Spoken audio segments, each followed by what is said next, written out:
lie to anybody, because I'll be careful what I'm saying here. But it's a true event and statements of what's been happening. You know, Angela and I had split up when Cassie was 6 months old. She moved into a furnished flat in Cranhill, the other side of Glasgow. So it took me a few times to get all the things up there to Cranhill. But eventually she got a nice wee flat. But it was an unfurnished flat, so they came to live with me over the Christmas and New Year. And I got Cassie and Sean Paul, and you know, the family's back together for a little while. And we enjoyed the festive seasons and that. And after a few arguments, as they break out, you know, everyone breaks out with those.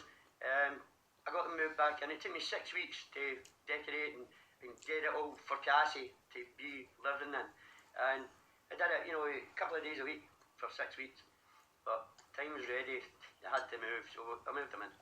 But after a year, they lived up there, things were good, and you know, it was like every second or third weekend I could go and visit Cassie, and it was, well, hey, party, daddy's here, you know, and it was great, and they would even let me spend the weekend with his family, you know. We don't dislike each other, we get on, you know, we do, we love each other, you know, but we can't live together, that's the thing. Yeah, so, you know, I was going there and it was great, and, you know, spending my time, and things were magic, and this this lady, the house we bought above Angela, it's a 4 apartment, and they're well renowned for their noise complaints, you know, from neighbours, because they can hear each other. Chimneys in these little cardboard houses, I call them. But I sold one for 15,000 to my aunt as a tenant's right to buy. What would you call me? I was a financial consultant, you know, for a mortgage company. And it's, by the way, today is the 22nd of May, and it's a Sunday, and it's just gone 2:30, and my bar doesn't open till 7, so I'm nowhere near intoxicated or anything in my blood or system. So it's the truth. So, you know, I'd visit Angie, and things are great, but this never moved in. And every time he heard my voice, you know, because I've got a slight hearing impairment from previous things, it bang. He set the dogs off and waking up everyone, waking up the children, because he didn't like my voice. And he called 9 times to have the police call out, and numbers of times, 9 at a time. But, you know, I didn't, you know, the police were giving me a lift home. I was like, it's my voice he's complaining about. You know, I'm half deaf and I've got a voice, and he doesn't like my voice because he can hear it, because he's been ruling this house with an iron foot for almost a year. So he planned an attack, because he seen me coming back. He planned to attack me. He went around, when he seen me leave the house to go to the shops, he went around to annoy Angela, so that when I come back, I would go to his door and he could attack me. But unfortunately, Angela, it was Angela's mum that opened the door, and he screamed and bawled and shouted forehead to forehead in her face. So, and then he ran back in his house, because he noticed it wasn't Angela, it was her mum, you know, and he said, how long have you been here? And her mum said, longer than you know, and he'd only been there a year, you know. He didn't know that Margaret Ann actually lived there. That's how quiet they are, you know. He thought it was just Angela's voice he could hear. Single parent mother who sells drugs to all these carers that come to visit Cassie. Angela's supposed to be selling drugs to them, you know. We don't have 2 quid to rub together, you know. Every day's food hand to mouth, we feed. But no, this man had judged us as we're all, I don't want to use the word, you know, a junkie family, but we're not. We're far from it, you know, and I cry at that word, so I won't use it ever again in this conversation or in any other. But he planned an attack. Angela, I think, tippled to what he's going to attack us, you know. So she went round and chapped his door, and she seen him holding something back. And I mean, yeah, what's that you're hiding? And he pushed her, and he's a mountaineer man. He launched her in the air and landed on the wheelie bins. Now at that, I came running up to, Angela, you okay? And he fucking, boom, he hit me in the temple with a snooker ball. Boom, right in the fucking side of my head. And it knocked me clean out, and I woke up, standing up, and I went, he knocked me out, and tried to go again. Boom, same again, fucking hell. Hey, he's knocked me out. And I tried, and I was going to go for him again, because he's attacking. I was going to go over him again, and Angela grabbed me by my left arm with her right arm and pulled me backwards, and I went, oh, thank fuck, it's Angie, get me away from this, you know what I mean? But as she leaned forward again to grab her brother with her left arm, this man leaned forward and punched her and broke her eye socket, you know? And I grabbed Angela and I'm trying to get Angela away from this man, you know, and Graham had launched a little bike, he picked up a little children's bike to launch at him, so he's got behind his door, you know, and I went back and I started kicking at his door. I was wanting the door down. Attack me, I'll fucking attack now. And I kicked and the door came off at the bottom hinge, but all my trainers burst. You know, a brand new pair of fucking trainers all burst open. And I didn't get the door open, thankfully, because it would have killed me. That third blow would have killed me. But the police came and they arrested myself and Angela's brother, who had to go and finish in Berlin and missed his children's Christmas that year, and my son Sean Paul at 18, you know, and as I got away from the door after kicking it and that, Sean Paul came running to get a bit of reaction, and no, Sean Paul, no, come back son, come back, he will hurt you,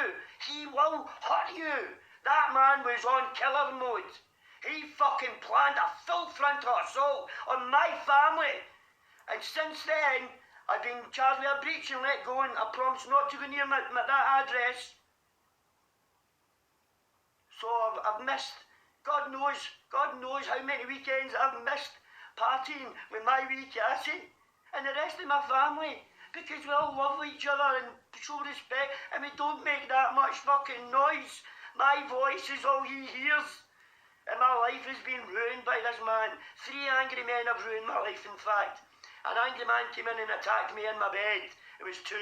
And an angry man came into my house and murdered his friend. It was 3. 3 angry men have ruined my life, my prospects, everything. Yeah, so that's my rant, you know. I've got to face these challenges as they come, you know. I've got God on my side, so if I've got to go to jail, I'm saying to my lawyer, not yesterday, the day before, Friday, I said, if I've got to go to jail, Paul, it's because God wants me to stop smoking. And he laughed, you know. But all charges were dropped. That's the first for a breach where it was my daughter's birthday and I was there with my arm full of presents and that, and they phoned the police and they came out and arrested me for a breach for being at my daughter's house. That was the charges that got thrown out of court.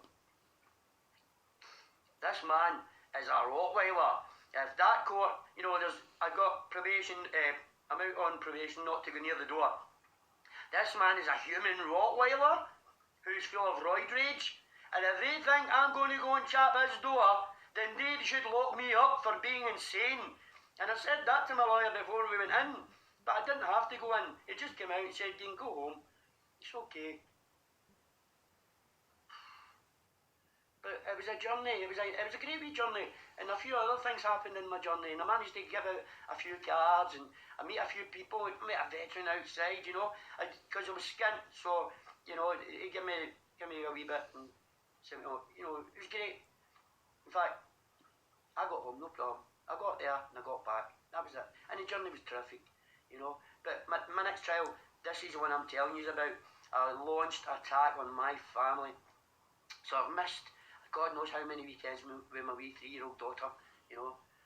I don't miss my 19-year-old son so much, you know. He's out, he's up and running, you know. Just like Michael, just like Nicholas, just like Michelle, just like Donna, they up and run. You know, we weren't a close family that way. We chased my dad.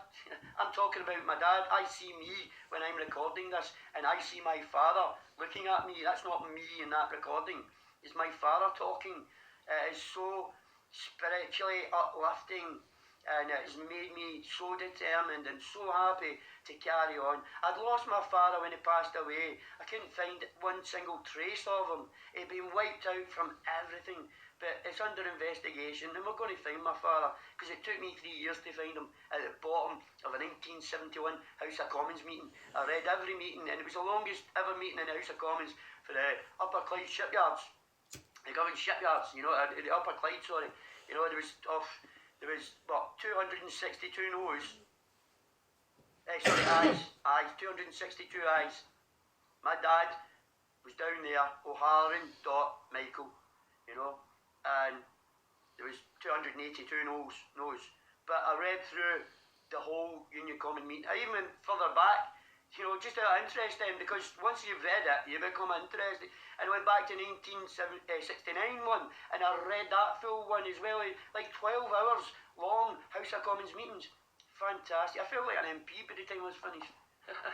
So I'm thinking, what, Michael, you can maybe be a driving instructor, taxi driver. What about being a politician and getting these dog sandpits put on all street corners so that dogs are trained to use them, and they use them, and then people can leave the drop-ins. You come around with a motorbike and a sidecar, it's got a big bin on it, and you've got a Hoover pole extension, and you vacuum the dog turd out the sandpits. It's so simple.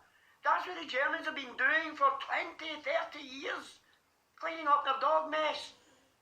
We've got polybags hanging from everywhere now. They don't degrade, you know the script, you know. But why can't we, as a nation? I've been banging at Nicola's door, I've been chapping it. I even chapped Mr. Sarwar's door, Anas. I remember his name now. Anas. It was my dad knew his dad's, oh no, I'm forgetting his dad's name. But, Yanas Sarwar. No, that's Anas Sarwar. Sadiq Sarwar. Sadiq. I forgot that name now. And I got his father's name wrong the first time. You'll have to see my other recordings to understand me. I know I go off at tangents. I've had 1 or 2 or 3 things to deal with in my life. And this is the main one. Today, you know, it's a third world war against all of mankind has broken out, has been released on humankind. You know, a biological world war against all of mankind. It's an invisible, it's sticky, and it can only be stopped by using a carbonaceous absorbent powder, talcum powder. In the army, it was called a puffer bottle, but that's what it was, 5% hydrochloride solution in the carbonaceous absorbent powder. It's the only thing that will detect and stop and smother any virus from coming into your house. Put it on your doormats, put it on your hands before and after you leave the house. Yeah? Close your eyes, close your mouth.